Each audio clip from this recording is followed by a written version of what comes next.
El Departamento de La Paz sí estuvo en la marcha de la UNSA por la autonomía universitaria y bueno, hoy está convocado aquí porque precisamente quiero conversar con usted sobre todo lo que se está viviendo en el país y le agradezco mucho, señor gobernador, por estar acá. Buenas noches. Gracias, Jimena.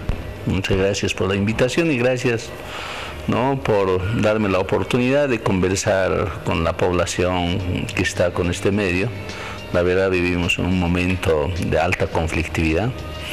También vivimos un momento de deshegemonización del MAS, así lo llamaría, y por eso hay fragmentaciones de organizaciones sociales a partir de dos hechos básicos en mi criterio, En primer lugar, creo que no podían expresar con tanta intensidad la desconformidad y el descontento del fallo del Tribunal Constitucional de la reelección indefinida, no podían hacer de esa manera la contundencia, pero yo creo que en este momento estamos viviendo una toma de conciencia gregaria en sí, llamaría, de toda la población, de todas las organizaciones, fundamentalmente a un documento básico que es el Código Penal, en donde ha sido elaborado fundamentalmente para restringir las libertades y para, yo diría, en función de la perpetuación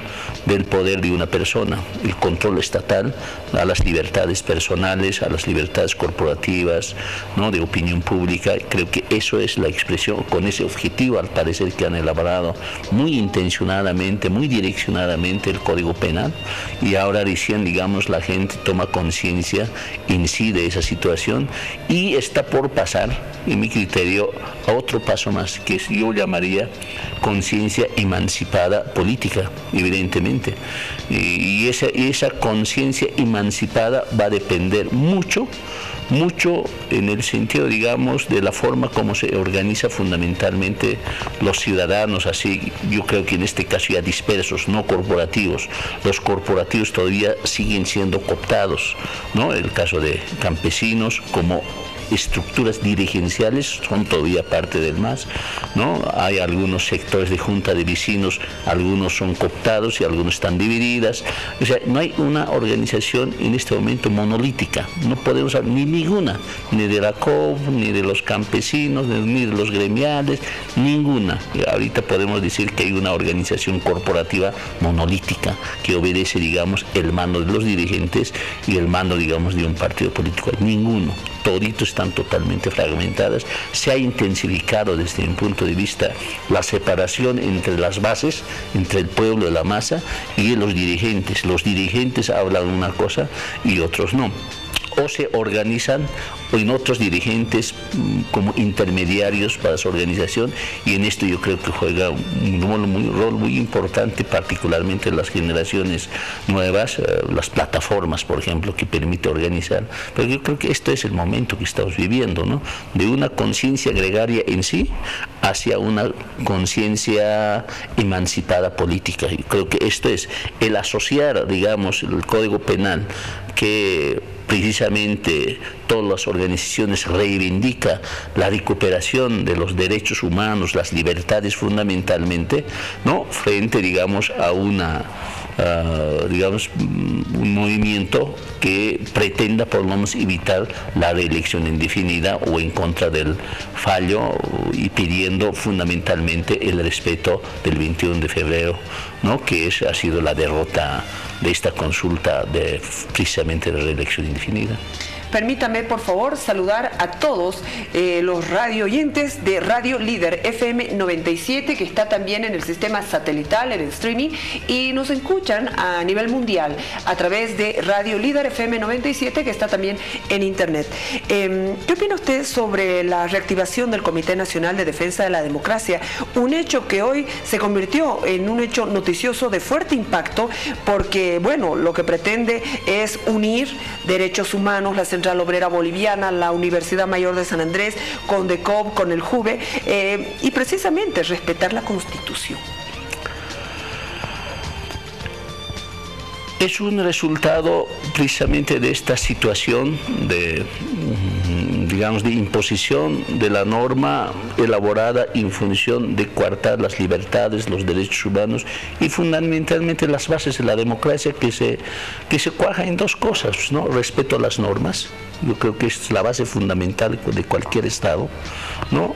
Y eso se ha violado con fallo del Tribunal Supremo Electoral, y se hacen las normas en función de intereses personales o de ambiciones personales. Eso precisamente es dictadura. No importa, esa dictadura puede ser militar, puede ser fascista o puede ser comunista. Tiene el mismo resultado.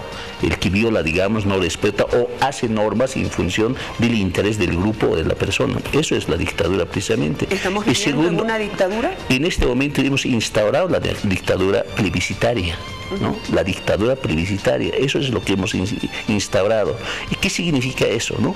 Elaborar normas en función de las voluntades personales, en este caso en función de la eternización de una persona o de un grupo. Yo creo que esto es el elemento, quita los principios básicos del pacto que se ha hecho en la Constitución y pacto de un, yo diría, de un pacto básico de la democracia en su teoría, que es la alternancia. Precisamente la alternancia teóricamente y prácticamente se ha introducido para precisamente para que una persona no se eternice, porque cuando una persona se eterniza siempre degenera en tiranía y precisamente cuando degenera en tiranía porque coarta todo tipo de resistencias y tiene que eliminar por lo tanto la libertad de pensamientos, tiene que eliminar la libertad de opinión pública, tiene que eliminar las movilizaciones, etcétera. Solamente así puede mantenerse, ¿no?, por largo tiempo un poder. Por eso degenera en tiranía. Esos son los indicadores de la tiranía. Por eso, en la teoría y en la práctica de la democracia representativa liberal, incluso llamáramos, han introducido este principio de alternancia. Entonces, cuando se rompe eso, precisamente pasa a ser una dictadura.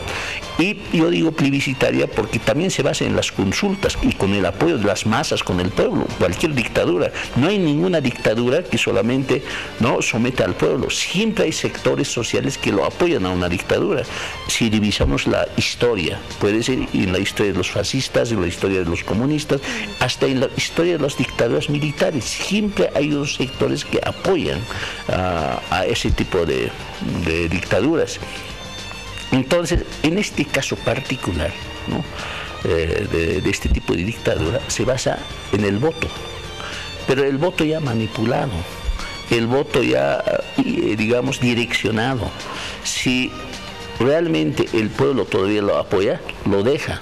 Si el pueblo, ¿no?, con el voto obtuviera un resultado contrario al interés del poder, prácticamente hasta puede anularlo con cualquier excusa. Y eso es, digamos, la dictadura precisamente. Por eso se llama dictadura. No es la dictadura siempre el uso militar. El uso militar es un medio de una dictadura, no es en sí mismo la dictadura. La dictadura en sí misma es cuando viola, digamos, las normas establecidas, que es el pacto social, ¿no?, o hace las normas en función de una persona y fundamentalmente, ¿no?, maneja a su antojo, a su voluntad, el voto popular. Eso es dictadura. No respeta, digamos, los resultados. Eso es dictadura. Y ahora, ¿cómo eso legitimizas? No puede ser con el apoyo del pueblo, salida legítima, o si no puede ser a partir del uso de la fuerza, ¿no? Por eso el uso de la fuerza, ¿no?, el uso militar, uso policial, es un medio, no un fin. Pero la dictadura en sí es la violación y es la desobediencia, es manejo, digamos, en función de la voluntad de la persona, todas las normas, o hacer las normas en función de esa voluntad de la persona. Eso es dictadura en su definición precisa. Entonces, por eso podemos, estos elementos coinciden, ¿no?, con lo que hace Evo Morales. Por eso podemos llamar de dictadura plebiscitaria. Eso es el asunto. En ese escenario, la conformación de estos consejos de defensa de la democracia, evidentemente es una autodefensa del ciudadano, sea, digamos, por ciertos protagonistas, digamos, de ciertas corporaciones o voluntad de las personas individuales. Y este que hemos visto es un esfuerzo, digamos, de organizarse. Ahora, ¿qué grado de legitimidad? ¿Cómo, digamos, se expande y cómo capta adeptos para sumarse a eso? Hay que ver en la práctica, pero ya es una autodefensa que se está generando. Precariamente se ha hecho a través de plataformas, precariamente. Ahora esto está trascendiendo, ¿no?, a organizaciones quizás legítimamente reconocidas, como la universidad, la Central Obrera Boliviana, etcétera. Ahora, evidentemente, esa conformación no debe ser de la totalidad. No creo que en su completo, que también hay al interior seguramente todavía los que creen, digamos, que el Evo no es dictador, debe haber con seguridad, como también en la COP hay incluso departamentales, digamos, centrales obreras departamentales que no deben creer, pero dentro de los centrales obreras departamentales debe haber también fracciones que creen, claro, y fracciones que no creen, o sea que ya no hay una unidad. Entonces estos son intentos, yo llamaría, de resistencias a la dictadura y una intención de, digamos, de búsqueda, de restauración de la democracia. Eso es en este momento lo que estamos viendo, y en ese sentido creo que es más positivo esta creación del Consejo de Recuperación de la Democracia. Hablemos un poco de tiempos y de las presencias de los partidos políticos. Resultado de 1952 vino el MNR y vino alguna otra agrupación política y partido político. Resultado de las dictaduras apareció el MIR, aparecieron otros partidos políticos. Resultado del tiempo, luego viene el movimiento al socialismo. Resultado de otro tiempo, de estos últimos 12 años de gobierno, hay un despertar de las agrupaciones ciudadanas. ¿Coincide usted conmigo con esto o tiene otra visión? Porque lo que estamos viendo ahora son agrupaciones ciudadanas. Así es. El tema es que es como que en la vida está hecho una cosa. Siempre hay circulación solamente de élites, ¿no? Hay una circulación de élites y adaptados en su tiempo y en su contexto y en su momento histórico. Y en este momento hay una élite, ¿no?, antes popular, antes indígena, pero ya se han convertido en una élite fundamentalmente, ¿no?, dirigencial y de alguna clase media que en su momento defendían los principios de izquierda, principios socialistas, pero ahora en la práctica, aunque usan el discurso, pero ya no son, digamos, del pueblo, ya no son de la gente ciudadana, sino ya es el grupo de poder, circulación de élites. Ahora, en esa circulación de élites, siempre creo que en unos momentos más y en otros momentos menos, ¿no?, siempre hay una aspiración, ¿no?, una ambición de eternización del poder. Ahora, la ambición de esa visión, evidentemente y paradójicamente yo diría, viene desde la izquierda. Y desde mi punto de vista es coherente, no es algo descabellado, coherente, porque precisamente el socialismo autoritario se basa en el campo político en la eternización de la persona, ¿no? La dictadura. El término dictadura, en este caso Lenin, que usó la dictadura del proletariado, nunca usó la democracia, ¿no?, del proletariado, o nunca usó la democracia del pueblo, siempre usaron la dictadura del proletariado. Entonces la dictadura ha traspasado en la práctica en los países socialistas o en los fascistas, la dictadura ha pasado, ¿no?, más bien, digamos, en el manejo de las masas, en el respaldo de las masas, en el respaldo del pueblo, no de una clase específica. Y esa intención, digamos, de ahora construir un poder absoluto, un poder basado fundamentalmente en la eternización de la persona, es coherente, no es descabellado. Y la única forma de construir ese tipo de poder es eliminando lo más sagrado del ser humano, la libertad, ¿no? Y en ese sentido, el socialismo de izquierda aparece también algo más regresivo, algo más reaccionario y algo más negativo frente a lo que siempre han criticado, ¿no?, frente a un poder burgués, frente a un poder capitalista liberal. aparece como lo más reaccionario. Y la democracia, basada fundamentalmente en las libertades, ya aparece como más progresista, ¿no? Y en el tiempo más criticado. O sea que el socialismo apareció después del capitalismo en crítica al capitalismo, ¿no?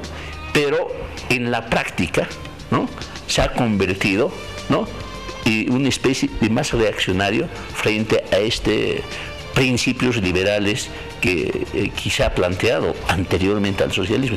Este paradoja no pueden salirlo los izquierdistas, no pueden plantear otro esquema de democracia para superar la democracia representativa liberal, si quiere.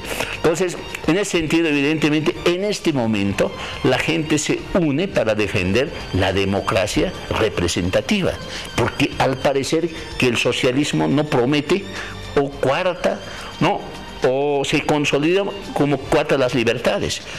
Y los socialistas radicales, los socialistas que no plantean que otra izquierda es posible, pero tampoco hallan otro mecanismo diferente de la democracia representativa liberal. O sea, este es el debate. Entonces, para mí es coherente lo que están planteando, más en su filosofía, en su defensa de lo que están persiguiendo, la posibilidad de construcción de un socialismo autoritario. En ese sentido es coherente. Por eso hacen normas de ese tipo, por eso fallan, digamos, instruyen el fallo del Tribunal Supremo Electoral, están coherentes en ese sentido.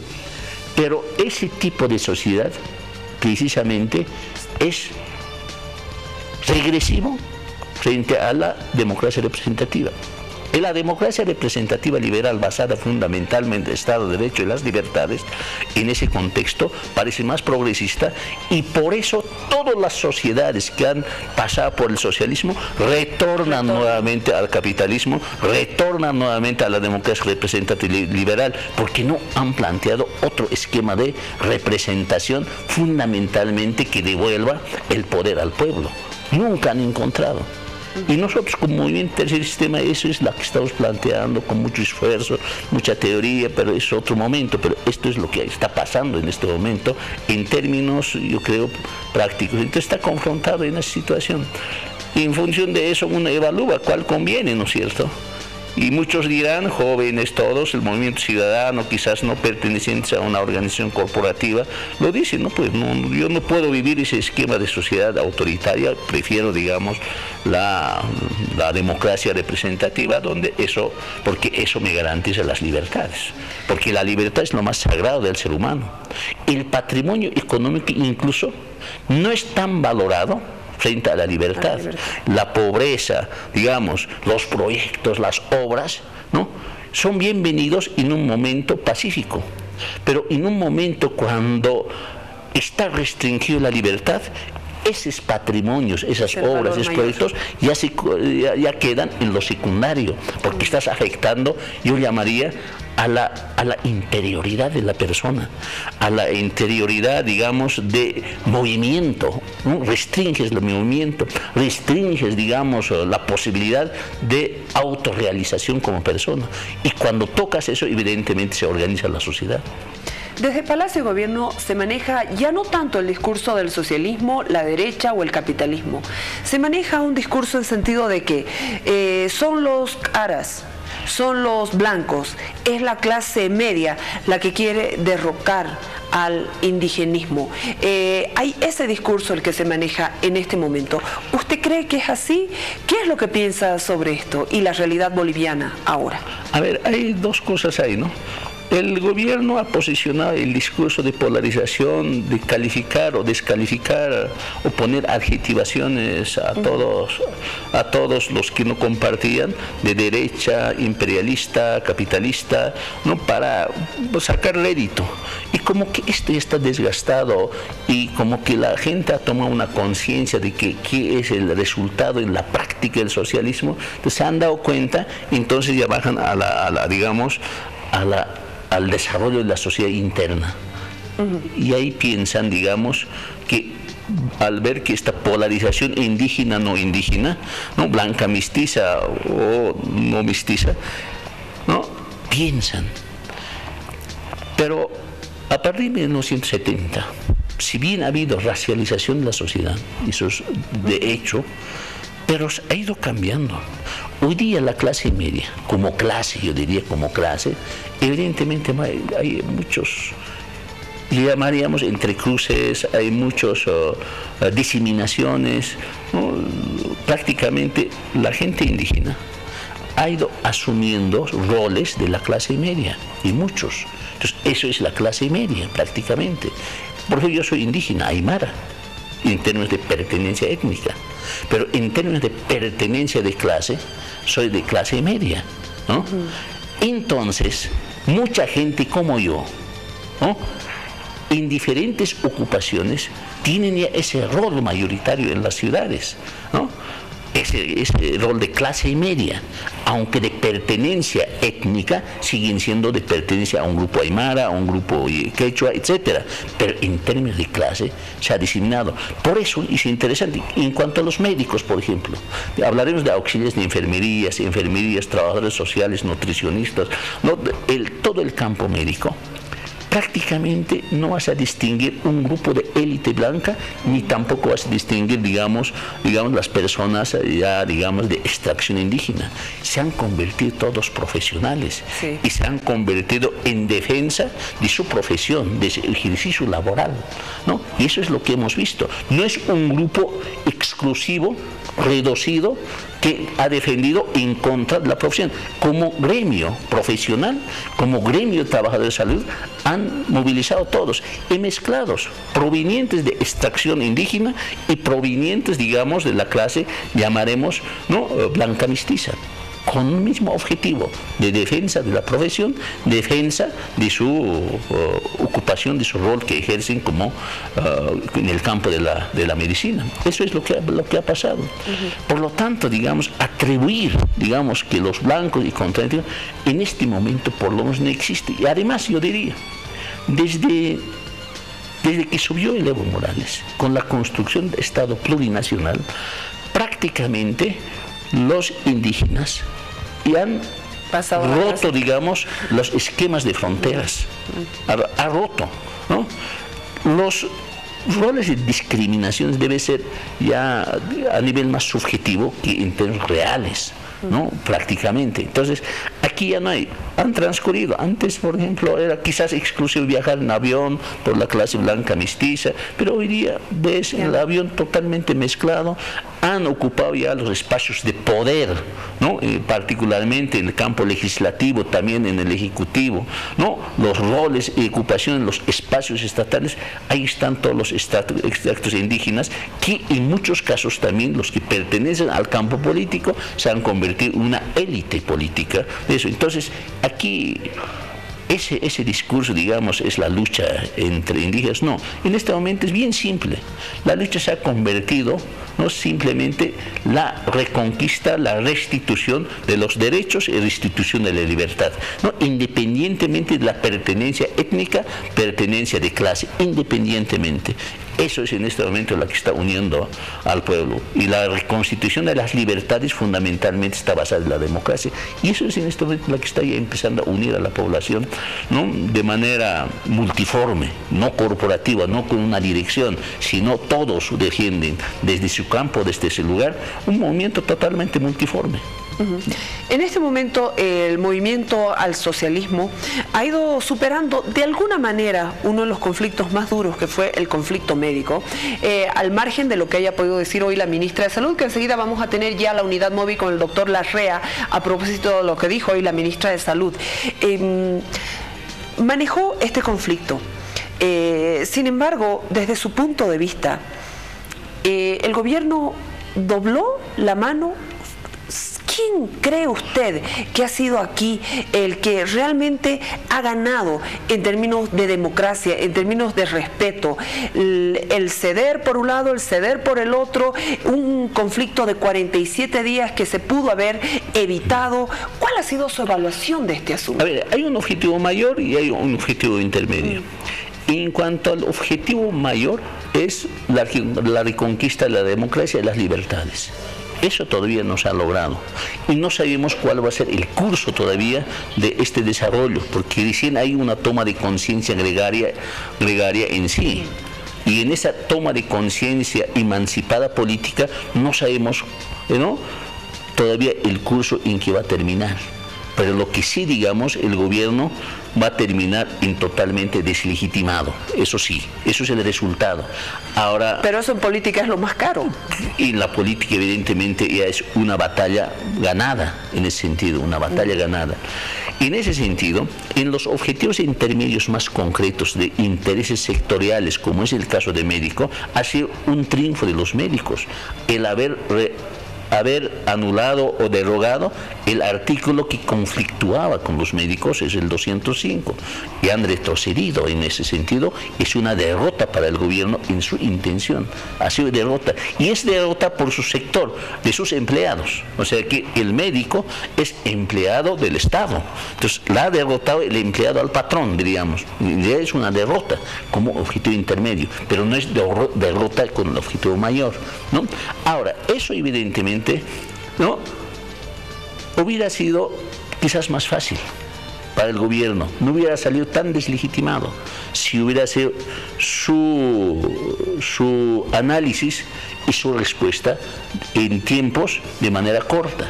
No la han autorizado a la ministra, ¿no? La han devaluado totalmente a la ministra. ¿El propio gobierno? El propio gobierno la han devaluado, porque tranquilamente hubieran dicho a la ministra, ya, dilo, ¿no?, que vamos a derogar el artículo, dilo al médico, hubiera salido, pero no lo han permitido.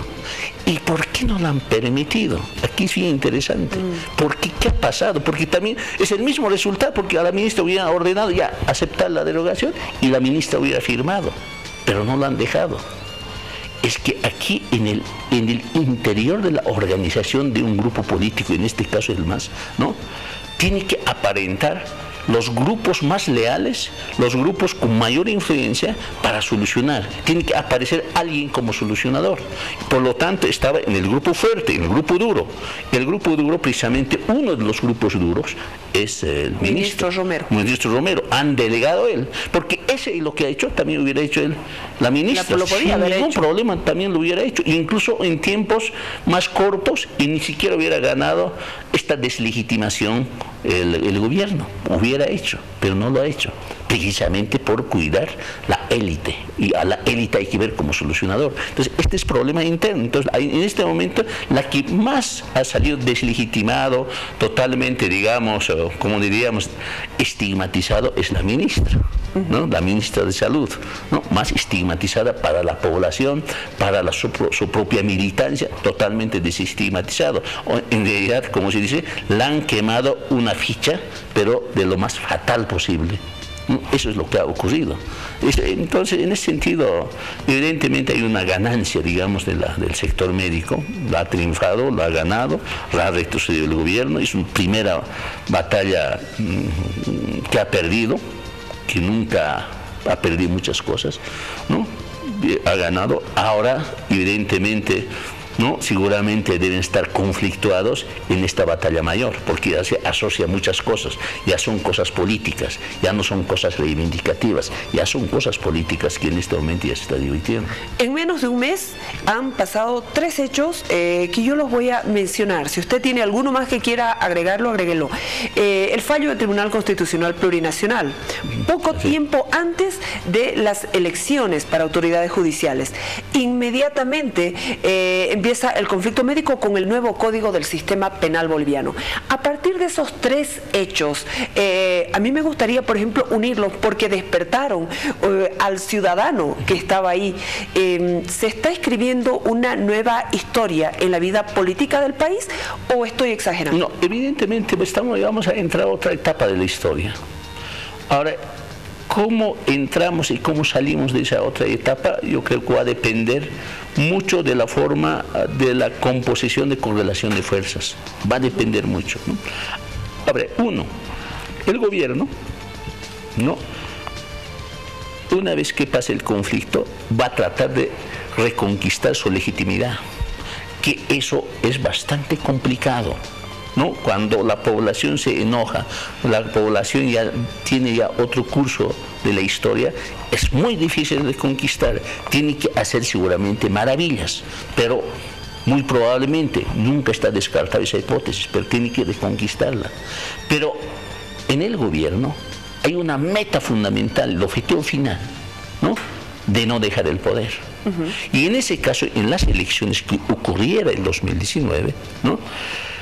Si legítimamente reconquista la legitimidad y vuelve a ganar, tranquilo para ellos, aunque esa hipótesis es bastante difícil en este momento, no tal como está en este momento, ¿no? Y además que el tiempo es muy corto. 2018, estamos entrando a enero, febrero todavía va a haber fiebre hasta marzo y probablemente venga otros conflictos, no lo sabemos. El tiempo es corto ya para reconquistar la legitimidad, ¿no? Ahora, como tiene la meta, ¿no? La otra salida, ¿no? Si en caso que perdiera las elecciones, es a través del uso de la fuerza, ¿no? Salida por la fuerza, ¿no? Y para quedarse en el poder. Y al fin y al cabo va a quedarse en el poder. Tendrían que ser demasiado, digamos, racionales e inteligentes para decir, bueno, no me presento, ¿no? Y con la probabilidad de presentarse el 2025, muy probablemente, como Evo Morales, ¿no? Eso, pero yo descarto esa posibilidad, la verdad. Descarto esa posibilidad frente a esta ambición personal que ya lo ha tenido y ahora que la ha consolidado Evo Morales. Entonces va a haber esas dos salidas, en mi criterio. La de conquista de legitimidad, sino uso de la fuerza, ¿no? Para quedarse en el poder. Entonces, y los movimientos, ¿no? Va a estar también en ese sentido, ¿no? Pero si tiene una salida por la fuerza para quedarse en el poder hasta 2025, evidentemente, ¿no?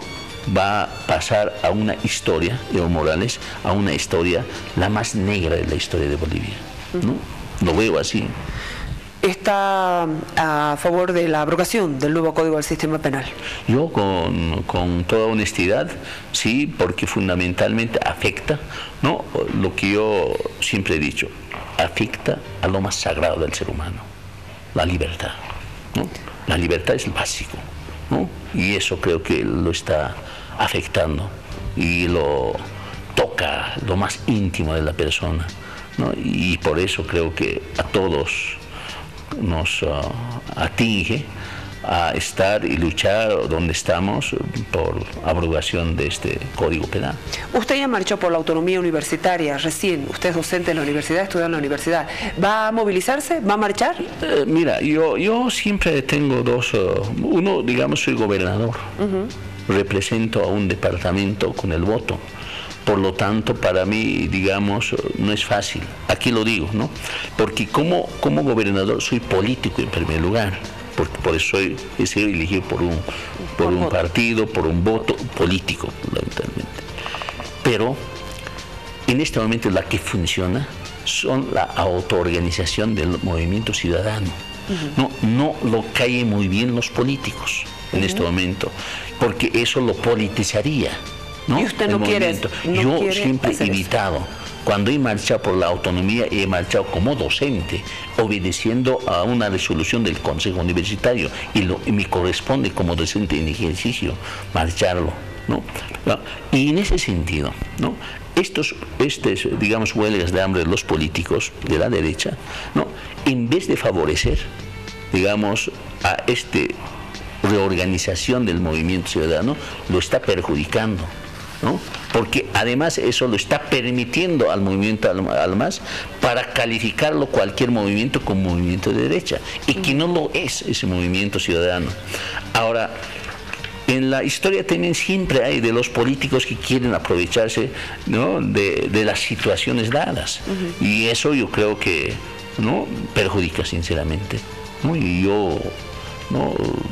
como político diría, todos los políticos, si bien pueden generar opinión pública, pueden ser partidarios de cierta forma de conducción del país, pero nunca deberían involucrarse al movimiento ciudadano, a sus reivindicaciones que tiene el pueblo, ¿no? Evidentemente podemos estar apoyando, hay maneras de apoyar, pero involucrarse y direccionar y poner y sobreponerse frente al movimiento de masa como político, en mi criterio no es nada pertinente. Muchísimas gracias, señor gobernador, por habernos acompañado en este diálogo, precisamente con todo el tema político y coyuntural, especialmente en un momento difícil para el país. Muchas gracias, Jimena, y muchas gracias a todos los televidentes de TVU. Muchas gracias y gracias también a toda la gente de Radio Líder FM 97 que nos están sintonizando, nos han llenado de mensajes. Agradecemos y enviamos un saludo a todo el mundo a través de Radio Líder FM 97 satelital. Nos vamos a ir a la pausa. Ya estamos en la unidad móvil con el doctor Luis Larrea. Se firmó el acuerdo. Todo vuelve